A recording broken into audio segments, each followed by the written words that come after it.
Good evening friends. संध्याकाळचे वाजले आहे 7 आणि मला झाला आहे कॉफी पिण्याचा मूड. तर कॉफी तर काय तुम्ही म्हणताल प्रत्येकालाच येते, एवढं काय त्यामध्ये. पण मी कशी कॉफी बनवते ते तुम्हाला दाखवायचं होतं. मस्त क्रीमी दूध घ्या, जेवढं तुम्हाला हवं आहे तेवढं. आणि साखर पण तुमच्या प्रमाणात कमी जास्त करा. मला जास्त गोड नाही आवडत, त्यामुळे मी कमी प्रमाणात वापरली.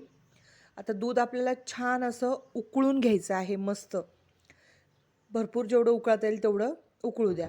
त्यासाठी मी नेसकॅफेची कॉफी वापरते आहे. कॉफी मला स्ट्रॉंग लागते, त्यामुळे कॉफी थोडीशी जास्त टाकून घेतली आहे. दुधाला बघा, भरपूर असा फेस येईपर्यंत उकळून घेतलं आहे. आणि या पद्धतीमध्ये कॉफी अशी वरनं दुधावर ओतून घ्यायची. त्यामुळे आणि वरनं पण थोडीशी कॉफी मला लागते, त्यामुळे मी घेते. तुम्हाला हवी असेल तर तुम्ही पण घ्या. अरोमा खूप छान येतो आणि स्ट्रॉंग कॉफी